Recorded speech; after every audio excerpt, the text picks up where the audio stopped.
don't see color, you don't see these experiences that are taken for granted by so many people of your skin tone, because it's not something you ever have to go through. We are in a time of reckoning on racism. So let's have an honest conversation about what's happening here in Portland and across the country.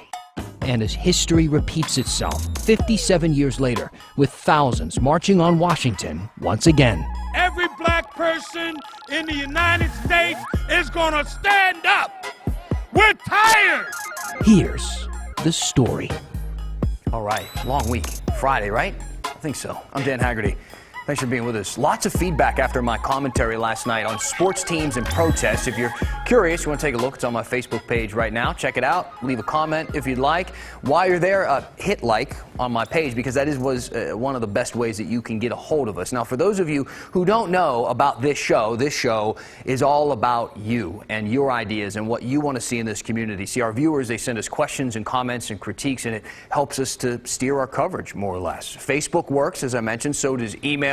You can reach out to us at thestory@kgw.com. Send those emails there. Or get on Twitter and use the hashtag HeyDan in your tweet, and we will see it. This is The Story. Let's get started. Now, if you are a regular viewer of this show here, The Story, then you know all about Inside Woodlawn. That's our series at Woodlawn Elementary in Northeast Portland, where reporter Kristen Severance and photographer Gene Cotton have been documenting the hardships and successes of a marginalized community going through gentrification. Now, tonight, in a powerful half hour airing at 7 o'clock, we're going to hear from some of the teachers there as they reflect on the changes that we're seeing in Portland and across the country. Now, before we show you a little bit of it, I want to explain something about this project to a lot of you who might not know, and to any young or aspiring journalists who might see this.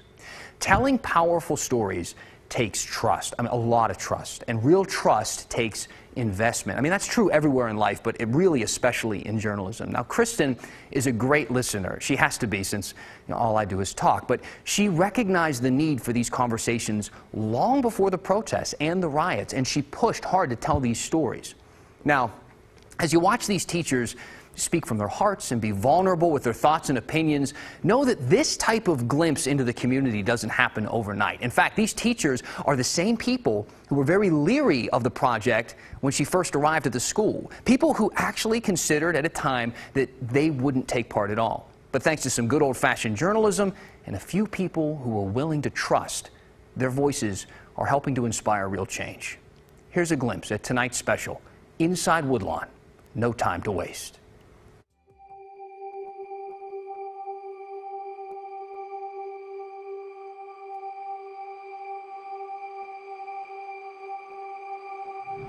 Please, I can't breathe. Please, man. I can't breathe all the time.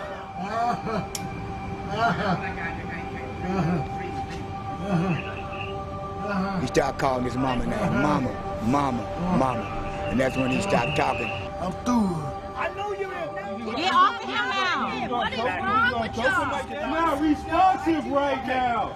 He's not responsive right now, bro. You know, our country is hurting. Our world is hurting. It's not a process that's happening, but it's happened. Portland has replaced black people with Black Lives Matter signs.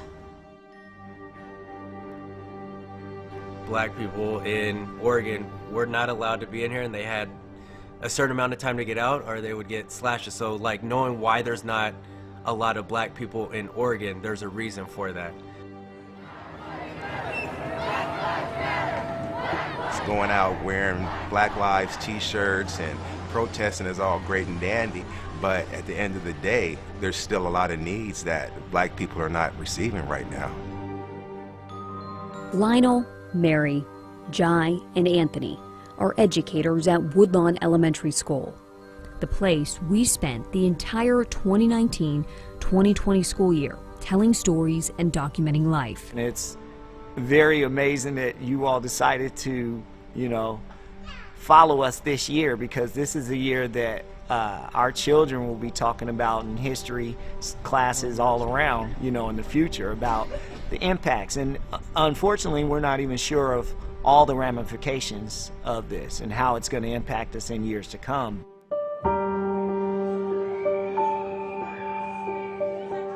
I'm KGW investigative reporter Kristen Severance.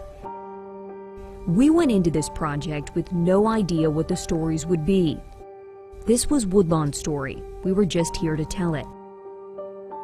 And from that first day on, the obvious, clear thread between almost all the episodes was race in education. Sometimes it's not going to sit here and get them to understand the things they know if we're just sitting here being nice. And especially for our children of color, I feel like we don't have any time to waste. First grade, I don't think you'll ever find 2 black teachers in first grade in the state of Oregon. I think that's like a unicorn. That's kind of every single day of my life, is the lens that somebody sees me as is negative first, and that will harm them first. And while the rest of the world is now demanding racial equality, the teachers at Woodlawn have been talking about this and pushing for this their whole lives. Malcolm X talked about this idea of, you know, if you stick a knife in my back 9 inches and pull it out 6 inches, that's not progress. If you pull the knife all the way out, that's not progress. The progress comes from healing the wound that was inflicted. And at this point, to a large degree, they're not even acknowledging that the knife is there.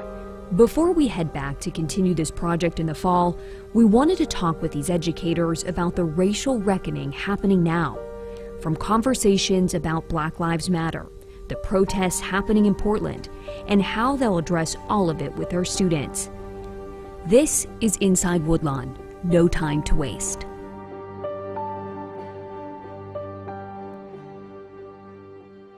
All right, Kristen Severance joining us now. So what people saw just kind of the first couple minutes of the special tonight. I can't get over how relevant this all is and how relevant this project has been, especially because of when it started and what we have seen transpire since then. For the people at home, what else can they expect from this half-hour special tonight? It's really like a full circle moment. I mean, we talk about everything. We revisit some conversations we had a year ago. And we talk about, you know, everything happening in the world now, the protests happening in Portland, the violence late at night, and how the teachers will talk about all of it with their students in the fall. And Dan, you know, we've talked about this and you've watched the show. I've had a really hard time describing, you know, just how impactful it is. My advice, just watch it. Watch it at 7 on KGW. Or go on YouTube. Go on YouTube after the story and watch it. I promise you, I keep saying this and I truly mean it, you will learn something. If you watch it with an open mind, it will stick with you. I've seen it. I watched it this morning. We posted it earlier today. So people, it's up there right now if you want to take a look, or wait until 7 o'clock and watch it on the big screen in your living room. Kristen, thank you. You're welcome. All right, so earlier this week, we talked to a lot about holding our elected leaders accountable during all of this, specifically getting them to answer some questions about the ongoing protests. Congresswoman Bonamici invited us to meet in person to have a discussion like that. So yesterday, we took her up on the offer. As she was visiting a school in Beaverton, we met her there, and we asked her about the protests that every night do seem to devolve into violence. I certainly do not condone violence. By anyone, by people who are destroying buildings or by people who are police officers. We need to come together as a community and have a conversation about how do we make changes in our criminal justice system? How do we make changes in housing and education and healthcare to make sure that we are meeting the needs of people in the community and not having a situation where we have to turn on the news and read about the horrific shooting of yet another black man. And so these conversations are important. I don't condone the violence, but we have to respect that people are rightfully protesting and exercising their First Amendment rights to say we need change. Here in Congress and at the federal level, we passed the Justice in Policing Act. It's a step that would make a big difference. We sent it to the Senate. It's awaiting action there. It is going to take all of us working together to make the changes that we need to have a just society and a system where people feel safe in their communities. So we all need to work together. We need to continue to have the conversations to make important change that we need. You heard her mention what they're doing, what they passed, and here's what the Justice in Policing Act would do. It would establish national standards for all police departments, that's local, state, and federal, and those would ban chokeholds, no-knock warrants, and racial and religious profiling. It would require all officers to be trained and accredited, create a national police misconduct registry, and make it easier to prosecute officers for misconduct, among many other reforms. Bonamici and other members of Congress, Oregon's congressional delegation specifically, are also sponsoring a bill that would take Eugene's Cahoots program nationally, where social service workers would respond to calls involving mental health crises instead of police. Now today, as you've probably seen at this point, it is the anniversary of the historic March on Washington. That march, back in 1963, at the time was held 8 years to the day after 14-year-old Emmett Till was lynched. This year's march was announced at George Floyd's funeral, and it's happening just days after police shot Jacob Blake. Throughout the show, we're going to play some clips for you from that first march and from today, and I think you'll see much of the struggle remains the same. The story continues after this. So even though we face the difficulties of today and tomorrow, I still have a dream. It is a dream deeply rooted in the American dream. I have a dream that one day this nation will rise up and live out the true meaning of its creed. We hold these truths to be self-evident, that all men are created equal.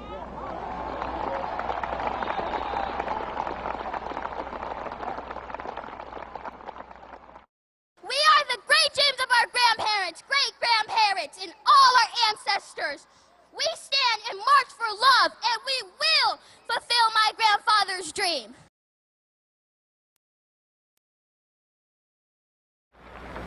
We are tired. We are tired of being beaten by policemen. We're tired of seeing our people locked up in jail over and over again. And then you holler, be patient. How long can we be patient? We want our freedom, and we want it now. He said, why did they shoot me so many times? Why? And I said, they weren't supposed to shoot you at all, baby. And he started crying again. Video from the March on Washington in '63 and what we saw today. A lot of the video that you'll see throughout the show on the March on Washington back in the '60s is in the KGW vault, and we have so much down there. We're going to be playing some more throughout the show. Let us know, though, if you have any other ideas for things that you want us to look for down there. I'm serious. You throw out a topic, we can probably find something. Just use that hashtag #HeyDan or send us a message on Instagram at @TheStoryKGW. Now, I want to talk about a pretty disturbing video. You might have seen this on social media. I know it's been making the rounds. It shows a downtown Portland hotel owner pulling a gun on someone, and apparently this isn't the first time he's been accused of that. I want to let Pat Doris take it from here. The incident happened at the Stewart Hotel, which is just above Mary's Strip Club in downtown Portland. The hotel has been the scene of an ongoing dispute between the owners and the low-income residents who lived there. Each side has filed lawsuits against the other. But August 13th, tensions hit a new level when the building owner, Leon Drennan, pulled a gun on a man who recorded the incident. God is good. Bless me, because I pray that your soul be rested. Why'd you break up my building? Sir, I don't know why. I live here, sir. Why'd you break that door open? Why'd you steal my plywood? I live here, Why don't sir. you leave? What the is wrong with you, mother? Me? Huh? Jesus is on my side. Yeah, right. The man called police. Drennan, 73 years old, was arrested on a charge of unlawful use of a weapon and menacing. He's now out on bail. Drennan's lawyer, Robert Repp, said he's asking the district attorney's office to drop the charges. That is not the only allegation against Drennan, the building owner. This man, Latif Bossman, said a similar thing happened to him just 2 weeks earlier. One of my fellow resident neighbors was talking with the owner of the building, and he pointed a gun at her and said he would shoot her dog. And I said, hey, that's not right. Why would you say that to her? And he turned to me and pointed his gun at me and told me to get out of his building and called me the N-word, literally. And we just kind of went in her room and closed the door and said we need to call 911. He filed a police report and was told to follow up with the district attorney's office, which he said he did. But after being told it could be 90 days before a decision on the charges, Bossman and his lawyer, Michael Fuller, held a small rally outside the DA's office to call attention to the issue. Fuller has seen that video of Drennan with the gun in August. My client was similarly assaulted about a month prior, and unfortunately when the police arrived, they let the landlord go. Even though he had a firearm and was waving it around and screaming the N-word, they chose not to charge him, and that's why we're rallying today. There is no video of the earlier event with Bossman, but shortly after the rally, they were called by someone from the district attorney's office who said the case is actively being investigated by a hate crimes detective, but no charging decisions have been made. Fuller and Bossman are now suing Drennan for $4.5 million. The landlord's lawyer called Bossman, quote, an incredible liar, and warned us not to run this story or show you that video. In the meantime, we dropped by the Stewart Hotel today. All those who lived there have moved on. Others say they want to turn the hotel into something good for the community. And we're going to make it into a community outreach center. We're going to focus on helping local businesses get back to their once glory. We're going to help people start local businesses. We're going to have a community outreach center for the people here, hygiene, food, all different types of resources and support they can get. Pat Doris, KGW News. Let's take a minute now and talk about the pandemic. Now, you might remember this. It was a few months ago. OHSU launched this massive statewide COVID-19 study. They sent postcards to some people that looked like this, and they were inviting them to participate in this study. They wanted to track 100,000 Oregonians over the course of a year for coronavirus symptoms. Everyone was going to get a smart thermometer and an at-home test kit if they showed symptoms. I'll admit it felt ambitious at the time because it was, and now we've learned they've scrapped the whole thing. That's because OHSU says they haven't been able to include enough Black, Indigenous, and people of color to participate, and those communities would be way underrepresented. Now, the study was actually criticized after it launched for this very thing, and OPB has a story on that from back in June that we think is worth your time.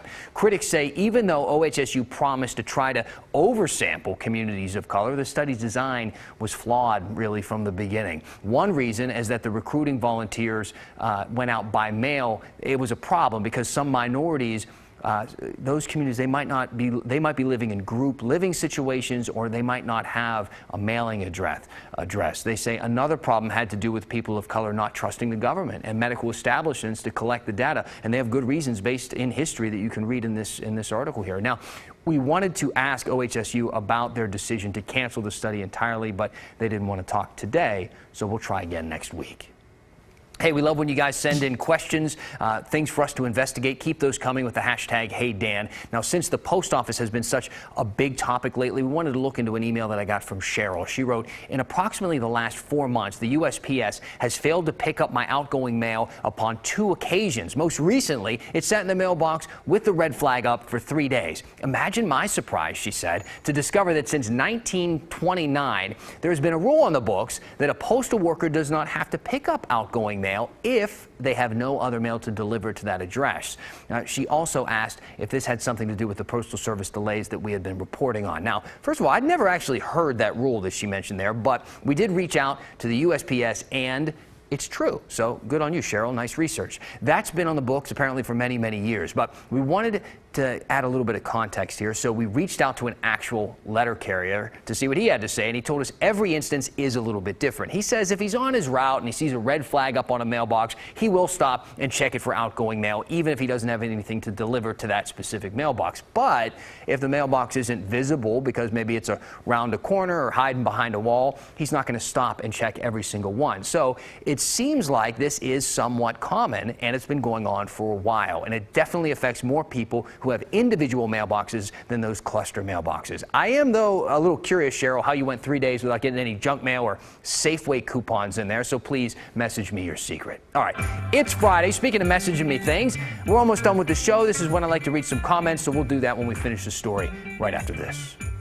I'm a demonstrating GI from Fort Bragg. The way to treat my people, it makes me mad.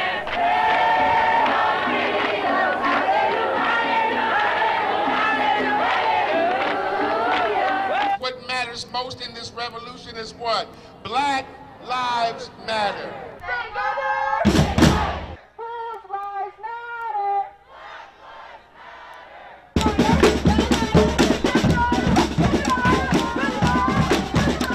What do we want?